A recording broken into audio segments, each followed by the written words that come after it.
Alors important, je vais vous expliquer comment on fait pour passer à l'E85 avec un moteur d'origine, rampe à injection d'origine. On va garder le régulateur de pression d'origine. Je vous explique comment on fait, c'est très simple.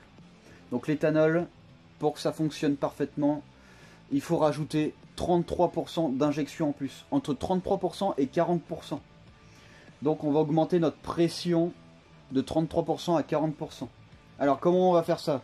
Alors c'est très simple, vous prenez votre rampe à injection, ici, laissez sur la voiture évidemment d'origine, vous enlevez rien, vous enlevez juste votre allée, votre arrivée d'essence. Ici vous débranchez, ici on a notre tour, donc vous débranchez l'arrivée d'essence. Vous installez un manomètre, de préférence le manomètre qui correspond à votre futur régulateur de vitesse, régulateur de pression. Donc vous installez votre manomètre. Vous faites tourner votre voiture au ralenti. Donc vous faites tourner votre voiture au ralenti. Ici vous avez une valeur qui va s'afficher. Au ralenti, on va avoir dans les 2 bars. En moyenne, c'est souvent le cas. C'est dans les 2 bars, 2 bars 5. Donc au ralenti, on a 2 bars. Ensuite, vous pouvez enlever votre manomètre. Vous pouvez l'enlever une fois que vous avez pris votre valeur. Surtout important, gardez votre valeur. Maintenant que vous avez fait ça, ici, à votre retour. Donc à votre retour, c'est ici qu'on va placer le nouveau manomètre, le nouveau régulateur. Donc ici, vous installez le nouveau régulateur.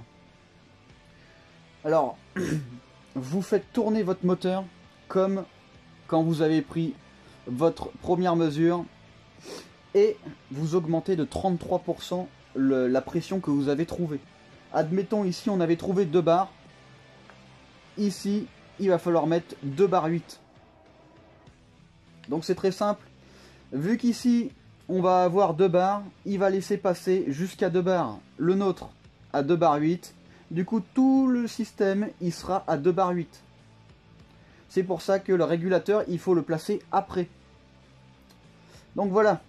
Donc ici, on place après 2 bars 8. Votre rampe est complète. Et là, l'éthanol, c'est bon pour vous. C'est aussi simple que ça. Alors, autre chose, ce qui est bien aussi, le fait d'installer ça, c'est que pour repasser au 98, il suffit juste de faire chuter votre pression à 0 ici. Et ce sera l'ancien régulateur qui prendra le relais. Parce que c'est là où la pression va être le plus fort. Ensuite, une chose très importante, surtout, n'oubliez pas le tuyau de dépression. Ici et là. Donc ces tuyaux de dépression, il va falloir les rejoindre plus à la dépression moteur. Donc ce petit tuyau que vous avez là, vous le débranchez, vous mettez un T et vous venez brancher en même temps lui. Il faut que les deux soient branchés. Et voilà, vous êtes passé à l'éthanol pour 20 €. Il y en a pour 20 € hein, de ce truc. C'est sur AliExpress qu'on peut le trouver aussi peu cher. Donc pour 20 €, vous passez à l'éthanol. Et en plus de ça, vous pouvez repasser au 95 ou au 98. Ça dépend de ce que vous prenez d'habitude. C'est aussi simple que ça. Donc voilà.